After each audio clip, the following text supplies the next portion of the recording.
mesmo, para que não enfraqueçais, desfalecendo em vossos ânimos. Ainda não resististes até ao sangue contra o pecado. Somente até aí. Feche os seus olhos por um instante. Pai, nós te adoramos. Nós rendemos louvores a Ti. E agora, Senhor, nós queremos ouvir a Tua voz. Nós já estamos com os nossos corações cheios e alegres, ó Deus, pela adoração. Agora nós queremos ouvir a Tua voz. A voz do Seu Espírito. Aquela voz suave que encontrou Elias dentro da caverna. Encontre, Senhor, a cada um de nós aqui hoje. E se o Senhor quiser derramar da água da vida aqui hoje, Senhor, que essa água alcance os corações, ó Deus. Que essa água alcance, Senhor, corações que estão sedentos. Respingue em nós, ó Deus, a Tua água. Encha-nos. É o que eu te peço no nome de Jesus. Amém. Podeis assentar, meus irmãos. Confesso para os irmãos que mais uma vez foi uma briga com essa palavra aqui. Essa palavra nós, quinta-feira, tivemos um minutinho com ela aqui no nosso estudo. E ela não saiu mais do meu coração por causa desse versículo 3. Conversamos um pouquinho aqui na quinta-feira estamos conversando sobre como cumprir a missão da igreja, ou estar engajado na missão da igreja. E durante a nossa discussão, algumas perguntas surgiram. E uma das perguntas que tinha foi qual o segredo da igreja primitiva? Como que aqueles poucos homens e mulheres viraram o mundo de cabeça para baixo, que foi isso que a expressão diz em Atos. Como que nós podemos fazer tais coisas? Como que nós podemos representar a igreja do Senhor Jesus Cristo na terra de tal forma? E na nossa conversa, eu acho que todos nós concordamos que aquele povo era cheio de Jesus. O assunto principal era Jesus. A característica da vida de cada um era Jesus. O coração transbordava Jesus. Eu acho que foi isso que Paulo falou lá em Efésios, quando ele disse: não vos embriagueis com vinho, mas enchei-vos do Espírito. Essa palavra, irmãos, ela tem falado comigo já há 2 semanas, para ser sincero. Porque há muitos anos atrás, eu estava aqui pegando mato aqui na frente. A irmã Luísa chegou aí, né, irmã Luísa? E enquanto eu tirava aqueles matos, tinha uns grandões assim, que você pega ele sai facinho. E tinha uns outros mais baixos, assim, mais rasteiro, que você tenta tirar, tipo uma grama, você tenta tirar e aquele negócio está enraizado de tal forma. E eu puxava e aquela raiz ela corria e tinha uma outra moitinha ligado a ela ali. E você ia puxando daqui, ia puxando dali e o mato estava sempre lá. Enquanto eu fazia esse serviço, o Senhor foi falando comigo. E agora, há 2 semanas atrás, fizemos de novo. E essa palavra veio aqui no meu coração. E agora, essa semana, nós falamos dela de novo. Portanto, nós também, e eu quero ser aqui bem didático e rápido hoje. Portanto, nós também, que estamos rodeados de uma grande ou uma tão grande nuvem de testemunhas, deixemos todo o embaraço e o pecado que tão de perto nos rodeia. Primeira coisa que eu e você precisamos nos lembrar, que um dia, se nós aceitamos Jesus como Salvador das nossas vidas, você se tornou um alvo. Você se tornou um alvo do inimigo, você se tornou um alvo do mundo. Porque todos podem estar fazendo qualquer coisa, mas quando você faz, eles vão falar, você não é crente? Pensei que você fosse crente. Crente não faz isso não. Todo mundo faz. Mas você não pode fazer, você é alvo. E não é porque só o diabo quer te envergonhar, quando você toma uma atitude semelhante ao do mundo, mas é porque você não é desse mundo. E Paulo, falando aos Romanos, no capítulo 12, no versículo 2, ele fala, não vos conformeis com este mundo. Então existe um princípio bíblico de não conformidade, ou não tomar a forma do mundo, e portanto, eu e você precisamos saber que nós temos uma forma, e a nossa forma é Jesus. Foi o apóstolo Paulo que disse, sede, pois, meus imitadores, assim como eu sou de Cristo. Você tem uma forma, e quando você sai fora dessa forma, é interessante, porque ela fica fora de esquadro, né? Como que era aquela conversa? Ela está fora de prumo, né? Fica fora de prumo, fora de esquadro. Crente não pode ser como água, não nesse sentido. Se você pegar esse líquido aqui, ó, ele tomou a forma da taça. Crente não pode ser assim. Eu vou te falar como que crente é. Crente, conhece dado, né? Dado. Crente é daquele jeito. Crente tem que ser quadradinho. E é por isso que eles vão te chamar de quadrado. Crente tem que ser quadradinho. Crente tem que ser exatamente como a palavra de Deus nos fala. Porque quando você vai tomando a forma ou as formas deste mundo, você vai se alinhando de tal forma com o mundo que não há mais diferença. Aí ele fala assim, nós estamos rodeados por uma tão grande nuvem de testemunha. Então ele vai nos dando aqui algumas advertências. Você e eu estamos rodeados por uma grande nuvem de testemunha. Eu acho engraçado que onde eu vou aqui alguém me conhece, mesmo que eu não conheça. Mesmo que eu não conheça a pessoa, alguém me conhece. E aí a gente fica numa situação difícil, né? Não pode fazer nada errado. Porque todo lugar tem alguém que conhece. Esse microfone aqui é pentecostal, Andrew. Please. Or I can use the other one, with the other mic. Any other mic. Yeah. No worries. Eu vou tirar porque ele está atrapalhando.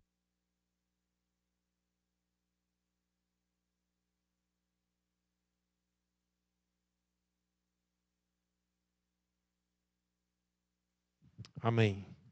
Esse aqui está mais crente hoje. Somos todos rodeados por uma nuvem de testemunha. E, é claro, eu fiz uma brincadeira aqui, a gente não pode fazer coisa errada. Claro que não pode fazer coisa errada. A Bíblia nos ensina a sermos fiéis a Deus para com os que estão de dentro e para com os que estão fora. Nós temos que ser fiéis a Deus não só na frente de uma tão grande nuvem de testemunhas. Mas vem o escritor aos Hebreus nos advertindo. Ele fala, pelo fato de estarmos rodeados de uma tão grande nuvem de testemunhas, deixemos todo o embaraço. E eu fiquei questionando a minha vida muitas vezes o que era esse embaraço. Paulo fala que aquele que se engaja no trabalho, na obra de Deus, não pode se embaraçar com as coisas dessa vida. E eu fiquei perguntando o que é se embaraçar com as coisas dessa vida, porque embaraço nem sempre é pecado. Jesus falou disso. Eu já falei disso aqui, mas vale repetir hoje, é culto de Santa Ceia. Jesus falou assim, olha, nos dias de Noé, o povo comia, bebia, casava-se e dava-se em casamento. E eu não vejo pecado em comer, nem beber, nem casar e nem se dar em casamento, porque senão eu estava enrolado já. Que gosto de comer e sou casado. e já me dei em casamento. A questão é que existem coisas, ou existem pessoas, e é interessante que Paulo não escreveu para as pessoas lá de fora, ele escreveu para as daqui de dentro. Perdão, o escritor aos Hebreus, que até hoje eu acho que é Paulo, e deve ser, mas alguém diz que não é. O escritor aos Hebreus, ele estava escrevendo para os crentes hebreus. E ele disse, olha, você está rodeado de uma nuvem de testemunha, então deixa esses embaraços. Quais são os embaraços, pastor? São as coisas da vida. Jesus fala na parábola do semeador, ele fala, olha, existia uma semente que ela até nasceu, ela até brotou, estava até bonitinha a planta, mas aí os espinhos sufocaram ela, e os espinhos são os embaraços, as riquezas, são as preocupações com as coisas dessa vida. Eu não quero ser tão rude nem tão duro aqui hoje, mas o que tem de crente se embaraçando com as coisas dessa vida? O que tem de gente perdendo a oportunidade de ser abençoado e de ser bênção, porque as coisas da vida tomaram o primeiro lugar na sua vida? Alguém perguntou qual é o lugar que Jesus tem que ter na sua vida. E um sábio disse, todos. Nós classificamos, né? Não, Jesus em primeiro lugar, irmão. Jesus em primeiro lugar. E deixa eu te dizer, se Jesus não estiver em todos os lugares da sua vida, em todas as posições da sua vida, você vai fazer de Jesus a sua religião. Então, eu vou ter Jesus para vir na igreja, para orar lá na minha casa, mas quando eu estiver no meu emprego, talvez ele não esteja naquele lugar. Porque ele não é todos os lugares da minha vida. Jesus precisa ser todos os lugares da nossa vida. Ele precisa estar em todas as posições da nossa vida. Qual era o segredo, pastor? Jesus. Jesus. Nenhum crente saía para fazer nada e deixava de anunciar Jesus. Essa semana eu tive uma determinada loja. E é engraçado, o cara já me atendeu 3 vezes na mesma loja. E eu achei muita coincidência, porque tem tanto vendedor e só vem ele. Aí eu falei, na hora sim me caiu a ficha, eu falei, não é possível. Falei para ele, você já é cristão? Ele falou, já conhece Jesus? Já. Então se você conhece ou se você não conhece, você precisa conhecer. Porque não é possível, você 3 vezes já me atendeu, não é coincidência. Eu acho que eu tenho algo a falar para você. E nós precisamos ter isso em mente, porque nós vivemos embaraçados com trabalho, com alguma coisa, e eu não estou dizendo deixa o trabalho, não estou dizendo deixa o estudo. Pelo contrário, leve Jesus com você para o trabalho, leve Jesus com você para o estudo, leve Jesus com você para onde você for, e você vai ver que não haverá nenhum embaraço. Todo embaraço e o pecado, que tão de perto nos rodeia. Me traz à memória Deus falando com Caim. Deus falou com Caim assim, Caim, o pecado jaz à porta. Irmãos, só você, eu não, é tentado a pecar o tempo todo. Eu estou livre disso, graças a Deus. Meu Deus, nós somos tentados a pecar o tempo todo. Nós somos tentados e às vezes nós nem percebemos. Quando vem aquele sentimentozinho assim de, se eu pego. Quando vem aquele pensamentozinho assim contra o irmão, contra a irmã, contra alguém. Essa semana eu falava com alguém a respeito de outra pessoa e falei assim, Senhor, não deixe que nenhum tipo de pensamento ruim tome a minha mente. Nós precisamos, irmãos, nos blindar contra os ataques de Satanás. Nós precisamos estar blindados contra os ataques de Satanás.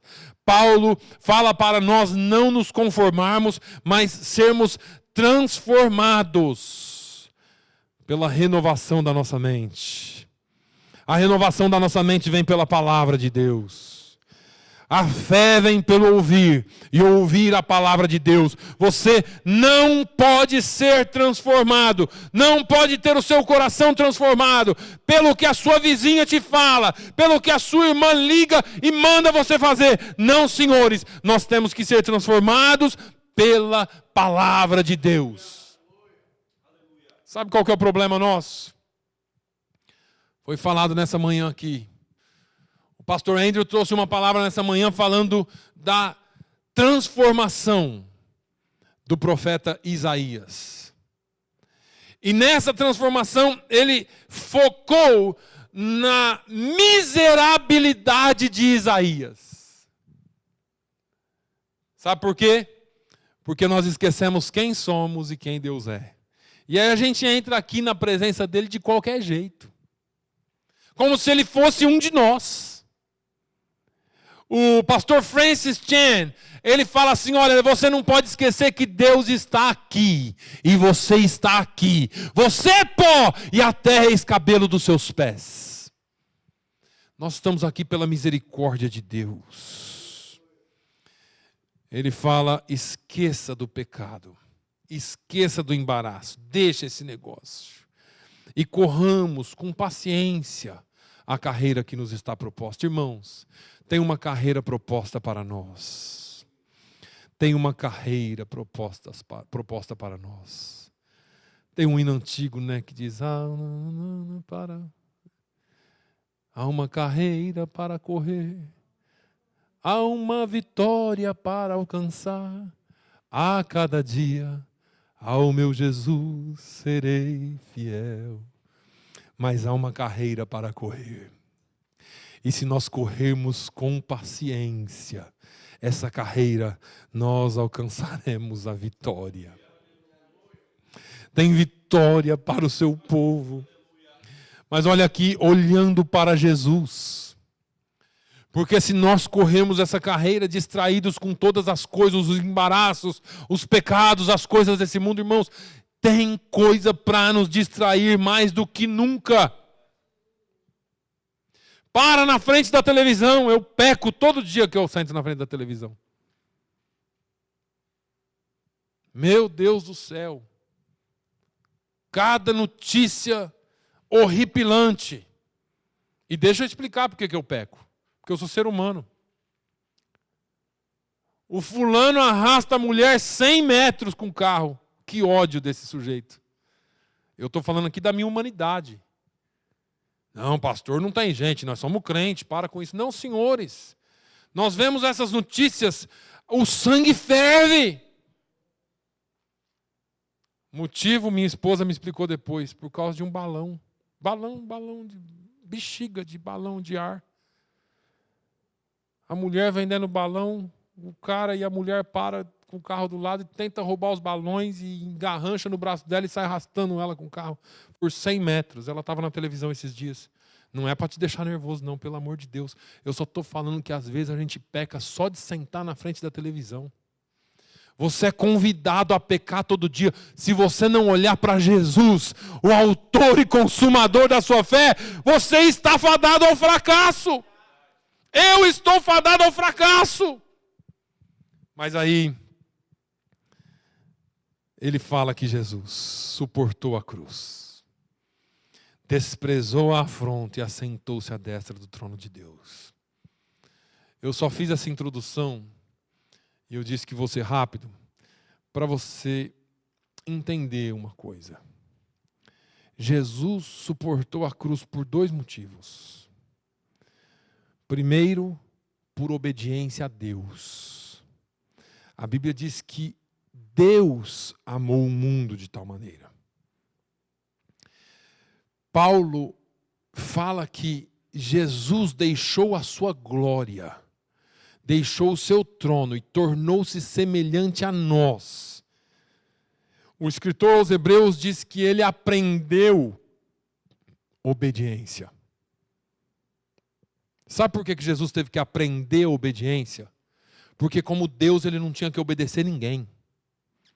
Mas como ser humano ele tinha que obedecer o Pai. Ele aprendeu obediência. E ele suportou a cruz. E suportar a cruz não era algo fácil.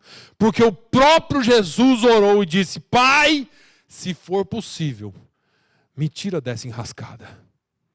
Passa de mim esse cálice. Mas ele conclui e diz: não seja, no entanto, feita a minha vontade, mas seja a tua vontade. Hoje o evangelho está modificado. Nós oramos e exigimos que Deus faça a nossa vontade. Que o sangue de Jesus tenha poder sobre as nossas vidas. E nós possamos nos render a Ele e começar a pedir para que Ele faça a vontade dEle. E que nós possamos nos render à vontade dEle.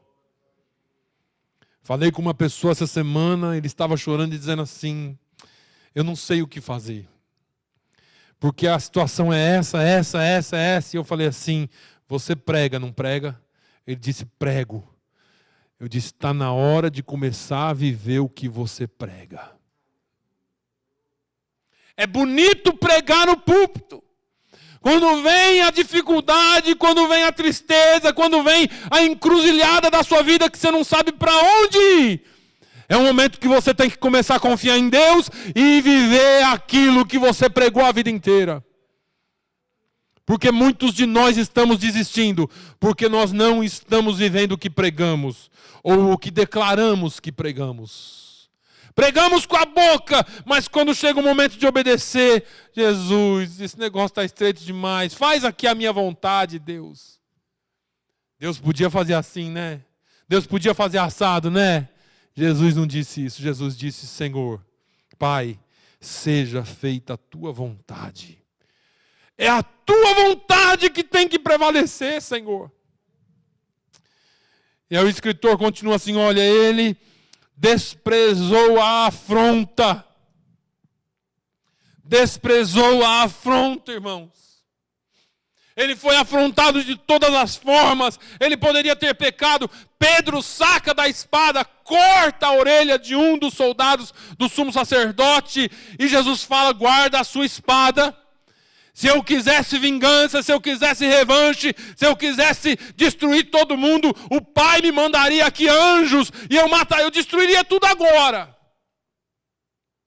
Mas não é assim não. O negócio é diferente. Crente tem que de vez em quando suportar a afronta. Crente tem que de vez em quando aguentar, porque o pecado, irmãos, ele vem para afrontar você. Ele vem para afrontar você. Mas deixa eu correr um pouquinho aqui. Jesus assentou-se à destra do trono de Deus. Acabou para ele. Cumpriu o propósito dele. Foi para a glória. Está lá do lado do Pai intercedendo por nós. Aí vem a sua parte. Considerai, pois, aquele que suportou tais contradições dos pecadores contra si mesmo. Considerai. Será que a gente considera o sacrifício de Jesus só no dia da ceia? Será que a gente pensa no que Jesus fez por nós? Será que a gente entende o que Jesus fez por nós? Jesus, e esse aqui, irmão, para crente é chover no molhado, né? Porque a gente ouve tanto isso aqui e parece que não toca mais ninguém. Mas Jesus se entregou por nós. Ele deixou a sua glória por nós, eu já disse aqui hoje. Ele morreu numa cruz por nós. A maldição que estaria sobre você recaiu sobre ele. Isaías 53 declara isso muito bem. Os pecados, as transgressões de todo mundo recaiu sobre ele. E ele diz que o castigo que nos traz a paz estava sobre ele. E pelas suas feridas, pelos seus ferimentos, pelas suas pisaduras, eu e você fomos sarados. Eu e você alcançamos vida eterna em Jesus. Considerai isso. Presta atenção. É o que o escritor está dizendo aqui. Ele suportou essas contradições. E por que nós temos que considerar isso? Eu falei aqui que o grande problema da igreja é a familiaridade com Deus. Nós somos tão abençoados e o Espírito Santo está em nós, a gente convive com Ele, é que nem filho com mãe. Filho é mais corajoso com a mãe, né? Com o pai, ele já esbarra um pouquinho na autoridade, mas não é só por causa da autoridade, é por causa da familiaridade. O filho passa o dia inteiro com a mãe, se torna amigo, aí faz as atrapalhadas lá, a mãe vem, ele responde aqui e tal, e está tudo bem. A mãe sabe como levar. O pai não. Mas isso aqui é que nem filho e mãe. Nós ficamos tão familiares com o fato de que nós temos o Espírito Santo em nós, ficamos tão familiarizados com o sacrifício de Jesus que se tornou natural para nós. A igreja precisa voltar a considerar o que Jesus fez por ela na cruz do Calvário. Nós precisamos voltar a considerar aquilo que nós recebemos de Jesus. Para quê? Para não desfalecermos. Sabe por quê? Porque se a gente começa a familiarizar, nós vamos enfraquecendo. A igreja está enfraquecida. De um modo geral, a igreja está enfraquecida. Principalmente aqui nos Estados Unidos. E é por isso que Deus te trouxe aqui. Porque Deus quer fazer um reavivamento através da igreja imigrante nesse lugar. Creia nisso. Creia nisso. A igreja está nós não somos melhores. Entenda isso, nós não somos melhores. Nós temos uma dívida com esse país. Eles mandaram missionários e missionários, incontáveis missionários para a nossa nação. O mundo recebeu e recebe missionários americanos até hoje. Nós temos uma dívida com essa nação. Nós precisamos orar por essa nação, fortalecer os crentes dessa nação e trazer um grande reavivamento para essa nação. Deus quer usar a sua vida, mas nós não podemos nos familiarizar. O que traz familiaridade, pastor? O embaraço. É bom demais ganhar dólar, né? Os crentes viajam na maionese. Tem crente que trabalha 7 dias por semana e esquece que o Senhor Jesus morreu por ele na cruz do Calvário. O crente trabalha para se matar, porque o custo de vida aqui é muito alto, pastor. Não, porque talvez o seu padrão de vida esteja alto. E me perdoe se eu vou tocar em você, mas se lembra de onde você saiu. Alguns tinham mais, mas a maioria tinha muito menos. Muito, muito menos. Mas hoje não, hoje nós temos que ter um padrão maior. E, portanto, nós temos que trabalhar muito para cobrir o nosso padrão. E aí nós deixamos de buscar a Deus. E vamos enfraquecendo. E vamos desfalecendo. Daqui a pouco você vê, você já nem sente mais a presença de Deus. E aí você sai daqui e fala, hoje o pastor não estava ungido. Como se eu tivesse poder de acender no seu coração a chama. Sabe o que acende a chama? Quebrantamento, arrependimento, conserto com Deus. Você presta atenção, considere o que Ele fez por você. Sabe por quê? Porque ainda não resististes até o sangue, combatendo contra o pecado. Deixa eu te dizer uma coisa. Esse versículo aqui ele é muito sério. Esse versículo aqui fala de sangue contra o pecado.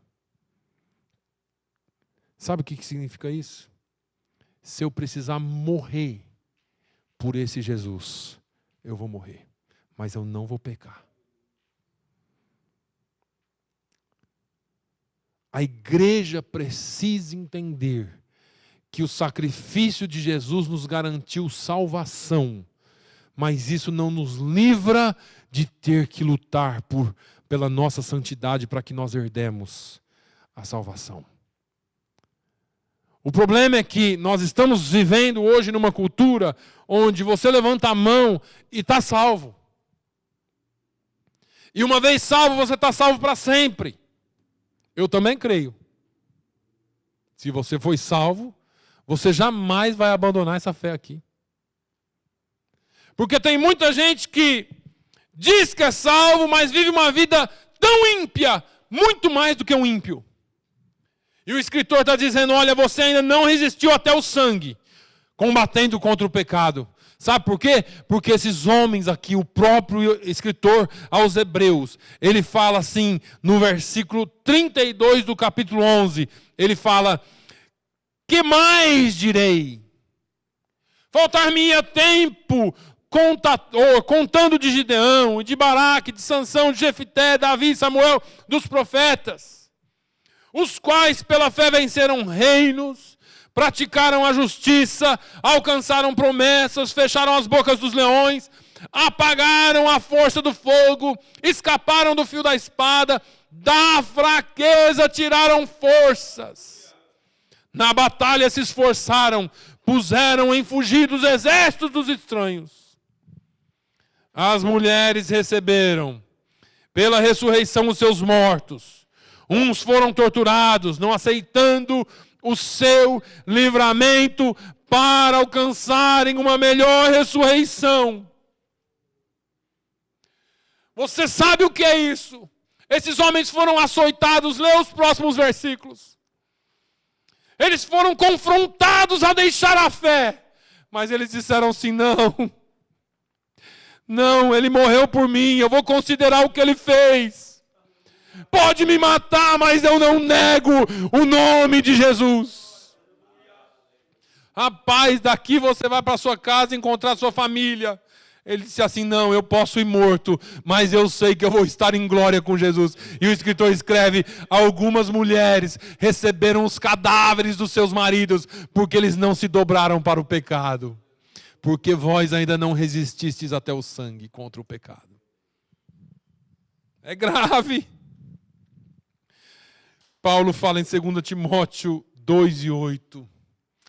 Ele fala para Timóteo, Timóteo, lembra-te de que Jesus Cristo ressuscitou.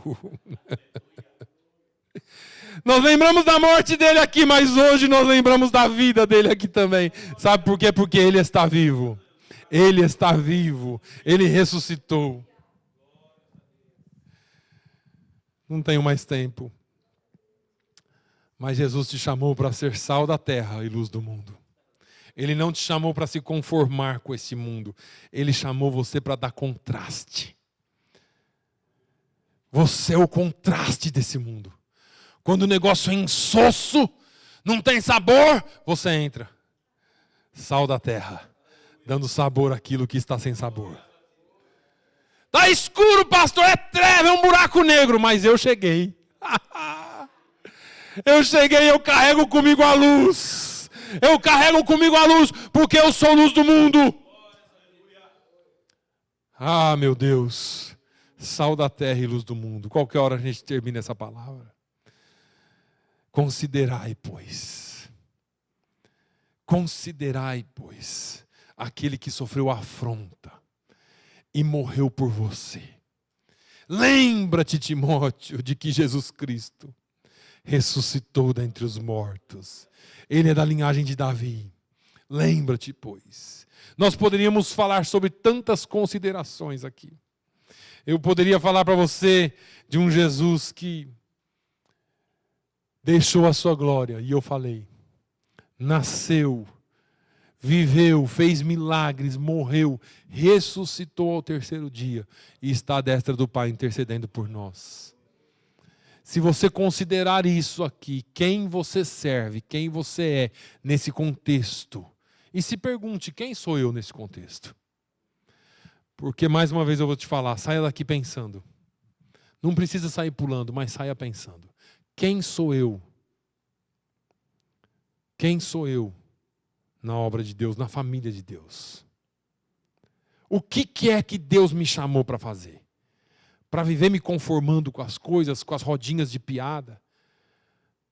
Para viver fazendo o que todo mundo faz? Deixa eu te dizer, se você quiser fazer o que todo mundo faz, não precisa vir aqui. Sabe por quê? Porque todo mundo não está aqui. Se você quiser ser transformado, Se você quiser ter uma vida diferente. E eu estou falando isso, não estou dizendo para você não vir. Porque você senta aqui, uma hora o Espírito Santo pega e transforma você. Mas eu estou dizendo para você que nós fomos chamados para sermos diferentes e fazermos a diferença. Diferente está cheio. Nós precisamos fazer diferença. Considere, pois, quem é Jesus e o que Ele fez na cruz do Calvário por você. E aquilo que Ele suportou por você. A afronta que ele suportou por você. Os açoites por você. A dor da coroa de espinhos por você. A lança do lado por você. O cuspe. O espancamento. Tudo que Ele sofreu por você. Para que você tivesse vida. Considere, pois, isto. Fique de pé, por favor. Glória a Deus. Glória a Deus, glória a Deus. Pai, eu quero te adorar. Eu quero te adorar, Senhor. Porque o Senhor entregou-se por nós. Não foi nenhum daqueles sacerdotes. Não foram os judeus. Não foi aquela população. Foi o Senhor que se entregou. Eles não tinham o poder de matar-te. O Senhor entregou-se por nós. E a tua palavra diz isso. Agora, Senhor, eu te louvo. E nós queremos aqui, como já foi lido nesta manhã, trazer à memória, ó Deus, trazer à memória o teu sacrifício na cruz do Calvário. Nos lembrar daquilo que o Senhor fez para nos dar vida. Pai, no nome de Jesus, toque e fale ao coração de cada um, que nós possamos considerar o teu sacrifício, que o Senhor possa trabalhar em nós e haja mudança, haja transformação, haja arrependimento, que nós possamos sair da vida de pecado e vivermos uma vida para ti, ó Deus, para a tua glória, no nome de Jesus, amém.